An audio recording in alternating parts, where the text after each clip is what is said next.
Високи дози адреналин, силни емоции, екстремни трасета, от които те побиват тръпки. Всичко това получавате на куп при планинското колоездене.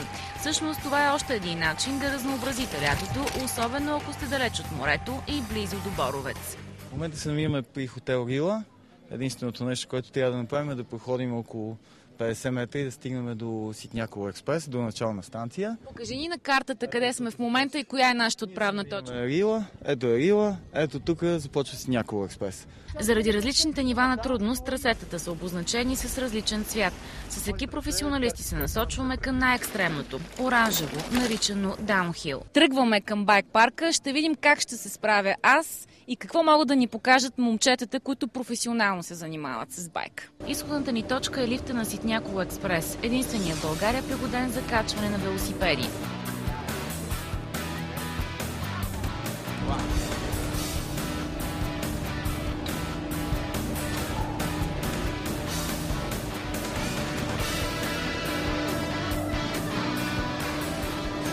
Водач на групата ентусиасти, които ще се спуснат по най-стръмното трасе, е Александър Илиев.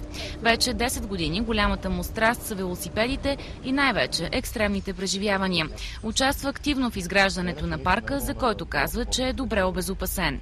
Хубавото е на тази зона, специално предвидихме за даунхил трасето, да има достъп с джип или с мотори наистина до всеки един от участъците. Така че, примерно, като се проведе състезание, ако има някакъв проблем, не дай си Боже някой да падне лошо, има достъп навсякъде.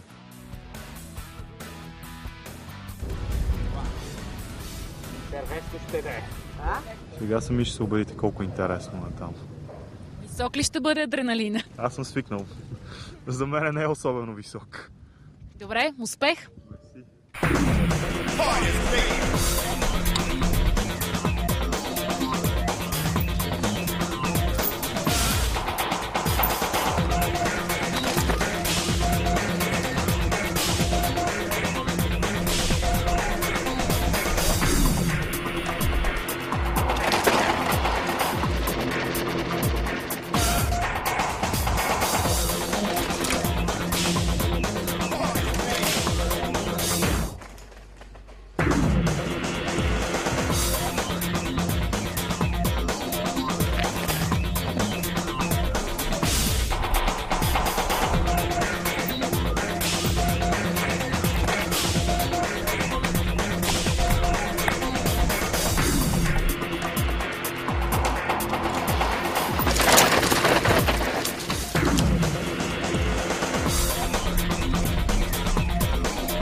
Намираме се на финалната отсечка на най-трудното трасе в байк парка. Чакаме поредния финалист. Как беше спускането? Не беше зле, определено. Доста си задъхан. Толкова ли натоварващо? Има ли много екстремни участъци, които минаваш? Цялото трасе е екстремно. Изморително определено. 4 минути. Супер интензивно каране. Уникално. Адреналина е на макс. Просто трасето е най-доброто в България. Трасето е перфектно. Колко километра минахте? Доста. Горе-долу на ден може да се направят около 10-15 спускания, зависи от темпото. Това е финалната отсечка. Доста е стръмна. Има ли по-стръмни участъци нататък? Да, по-трудно? Нагоре има и по-трудни участъци, големи скокове. Трасето е много интересно. И така, ако сте впечатлени и запалени, и най-вече убедени, че искате да опитате от дозата адреналин, трябва да знаете, че е нужно да бъдете добре екипирани. А това ще ви струва около 4000 лева, заедно с велосипеда.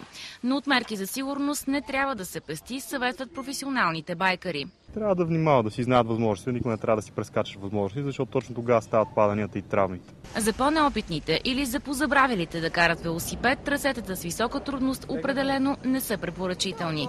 За да усетим адреналина и изживяването от спускането по тези байк трасета, ние също ще опитаме, като ще се спуснем по едно от най-леките, така наречените зелени трасета. Крайна точка Ситняково експрес.